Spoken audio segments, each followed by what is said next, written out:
So we're trying some new stuff out here. I found a lamp upstairs and tried to shed a little light on the subject here, especially since I had some props for Aladdin. Uh they're like minifigures, but it still adds a little pizzazz to the video itself. They're stacked up on some books right now because I couldn't find anything tall enough to not make it look completely dumb, but what can I say? So we're talking about, helps if it's not upside down, Aladdin. First and foremost, Aladdin is my favorite Disney movie, by far. So if it seems like I'm being super, what's the word for it? If it seems like there's a little more nostalgia being thrown out than normal, that's why. I absolutely love this movie. And compared to other Disney movies, that's why I actually have 3 the Disney minifigures out of the 4. I don't have Aladdin, but I have obviously Jafar, Jasmine, and Genie. I have a second Genie lying around here somewhere. But let's talk about the movie. So once again, Ron Clements and John Musker are back. They were part of The Little Mermaid. They were part of Hercules. So I like how tight-knit the Disney group is. If director does well, then they just kind of go with him or her for multiple films. And it's usually not sequels that I've found yet. It's from 1992, a musical adventure animated movie. Stars Robin Williams as Genie, Scott Winger as Aladdin, Linda Larkin as Jasmine, Gilbert Gottfried as Iago, Jonathan Freeman as Jafar, and Frank Welker, who we last saw as the voice of Megatron in the Transformers movie from 1986. He plays Abu, which is interesting. Frank Welker does a lot of voices. He's very popular. He's best known for Megatron and Fred from Scooby-Doo. Has a 95% on Rotten Tomatoes, and well-earned, very well-earned. And off of a budget of $28 million, the film made $504 million at the box office, so that's nice to see that it actually performed very well. Obviously not as well as The Lion King. So, this is my favorite Disney movie, and it also has the pleasure of being the 100th movie I've reviewed. Now, obviously, I've done more than what it's on YouTube if you follow my Instagram, and that's something I had wanted to do.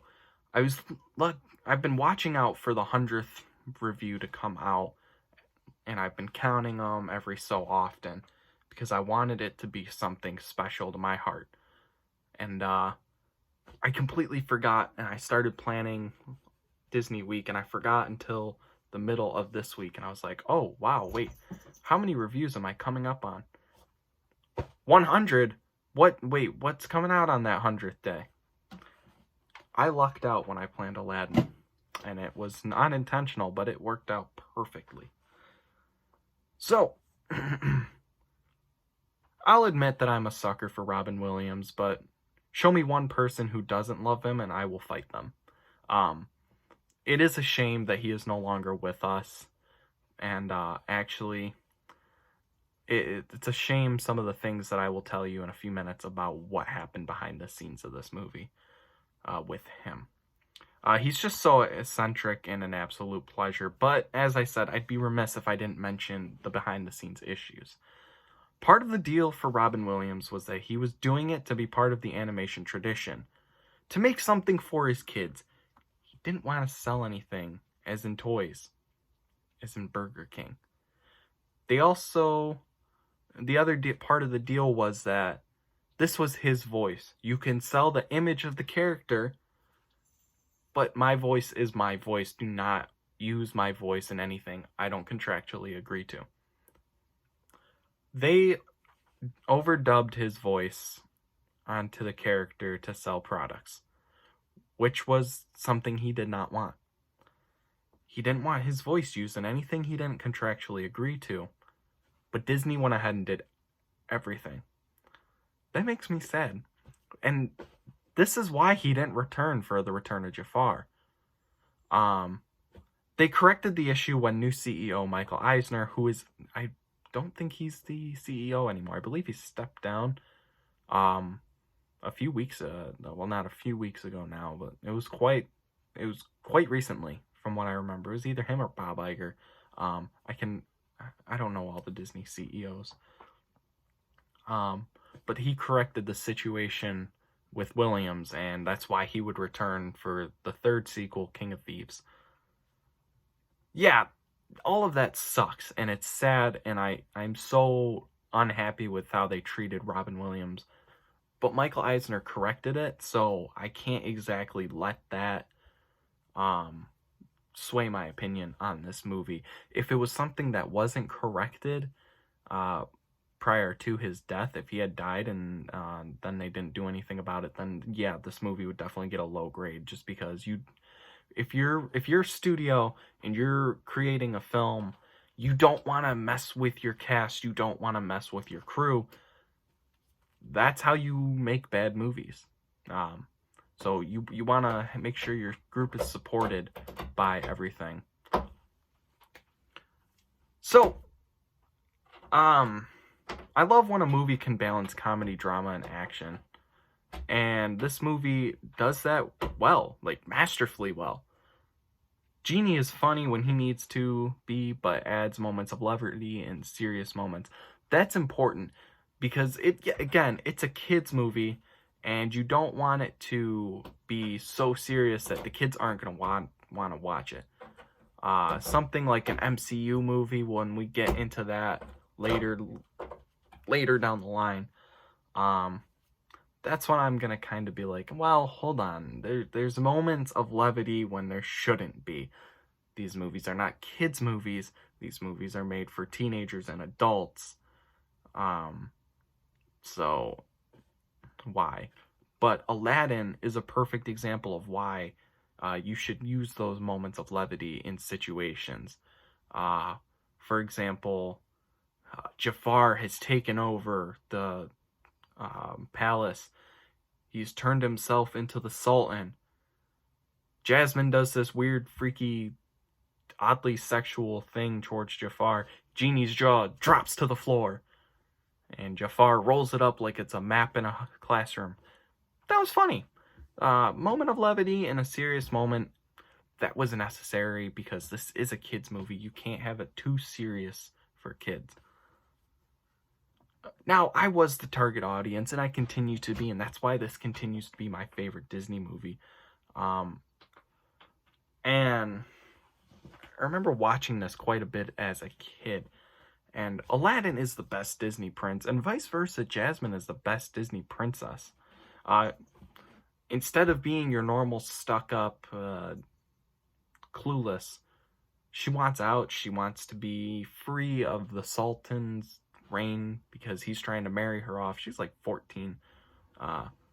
She's trying to marry him off to Hefe here, as I call him. I don't know why. I got this Disney Villains board game that I had intended to play with my friends. We never did. I don't remember if he's in this one. Yes. There he is.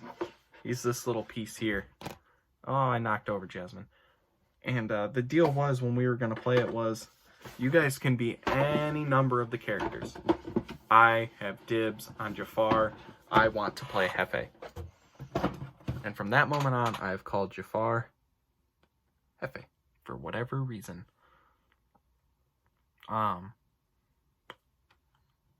But I've always loved the story, and in fact that it's still intriguing to this day is spectacular. But there are some racist themes in it, of course. It's a movie made by white people about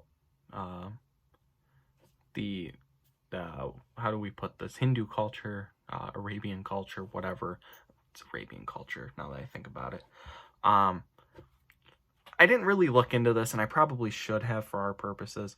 I didn't look into whether or not this was people were consulted in making it historically or culturally accurate. I'm fairly certain that a big company like Disney would have at least attempted to do something like that, or at least I would hope they would. And it's not like in your face about it, kind of like the issues in Beauty and the Beast. They're super subtle about it. They're like, yeah, obviously there's things that happen in this country that don't happen here in the U.S. Anymore. But with that said, the opening of Arabian Nights, the singer, who was Robin Williams, says, "It's barbaric, but hey, it's home." Yeah, no. You can't say that anymore. But it was the 90s, so I'm sure they didn't really pay any mind to it. So that's not as subtle, and it was removed in, I believe, a few countries, including the US. But again, I can't say for certain. All the voice acting is great, and even the side characters have great performances. Jim Cummings performs two of the characters. He's been seen a lot lately. He was in Hercules for a small role. He was in Beauty and the Beast for some. He was in, of course, The Lion King as Ed, the funniest hyena of them all. The hyenas had voices of Cheech Marin, Jim Cummings, and Whoopi Goldberg, and Jim Cummings was the funniest. But I love all three of them. So, the music is great. A Whole New World is the best duet in Disney. And I know I had said that the song Entangled, whatever it was called, I can't even think of it. It's the best since A Whole New World, but it's not the best. A Whole New World will always top that list. Also, A Friend Like Me is the best Disney song ever written. I find myself singing that quite a bit. Again, we love Aladdin. We love Robin Williams. And somewhere soon, I want to say it's in 4 weeks, we'll be covering another famous Robin Williams movie. I plan out far ahead, as you can probably guess. And it gets kind of confusing too when I start working from multi-feature packs. So when I look at stacks like this, I kind of start to question, wait, why'd I only pull 4? Oh, right, because I have 3 in the first stack here that need to be moved over into the other one after I finish that week.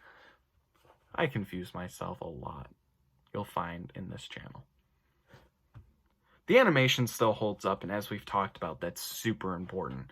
I think this animation holds up better than Beauty and the Beast and The Little Mermaid. But obviously, when you're comparing movies to The Lion King, then nothing compares to The Lion King. And I always found that to be kind of ridiculous. Not that I hate The Lion King. It is my second favorite Disney movie. But I do think that Aladdin kind of beats it out just for the sheer purpose of nostalgia. I don't really know. I have to actually sit down and think about it to put it in perspective of what I feel. So I'm going to give this movie a 10 out of 10 and a silver shamrock because it is a movie that is perfect. And yes, I am aware that there is a remake. I have actually seen it. I did quite enjoy it. And that's something, a lot of these remakes, people are like, they're bad, they're stupid, they're pointless. The Jungle Book remake was amazing. The Aladdin remake is good. I don't so much agree with the Lion King remake, and I haven't seen the Lady and the Tramp remake, and there's a bunch of others. Like Cinderella, I haven't seen. I haven't seen either Maleficent movie, and I haven't seen in quite some time the Alice in Wonderland movies, and even longer, I haven't seen the 101 Dalmatians movies from like the early 2000s with Glenn Close. I'm gonna do a live action Disney week at some point. Please do not expect me to ever cover the Alice in Wonderland live action movies. I do not like them. So, I love this movie, and it is my number one favorite Disney movie. That is not a joke. I'm wholeheartedly in that position. Tomorrow, another underrated movie. You saw me cover earlier this week, Emperor's New Groove, finally, and I got quite a few likes or views. But this is The Hunchback of Notre Dame tonight. I'll be watching tonight. You'll get a video for it tomorrow. I no longer have to tell you that tonight on Instagram, tomorrow on YouTube. Whole confusing situation because we are fully on YouTube now. It is just so much easier. One less thing I have to worry about. And after taking a few tips from Sean Chandler Talks About, he pointed out that you want to get better at one thing versus trying to do multiple things.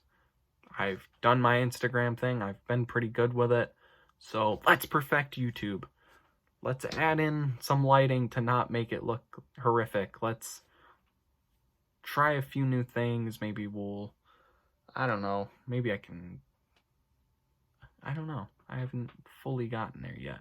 Part of me thinks I should turn my desk and have the tall bookshelf facing the camera so you guys can see everything versus this stuff. But then it's like, well, the posters, but my big head blocks the other poster. And who cares about some car pictures? Those are pretty cool in my mind. And do you really care about seeing my little day calendar that I never update? I think it still says it's the 6th. Yeah, it's the 8th. If I told you I thought today was Monday, you'd probably believe me. Quarantine. And what's the point of having a TV back there in the background if you can only see black and there's nothing on it? That's more for copyright purposes. I don't want to have to deal with any of that. And I think if the books weren't here, poor Jasmine, just falling over, you might be able to see a few of the things on that shelf, but other than that. But I am talking through things through myself, and yeah. So, until tomorrow, when we talk about The Hunchback of Notre Dame, probably one of the most underrated Disney movies that gets a lot of hate that I don't think it deserves, I'm Luke, and I will see you guys later.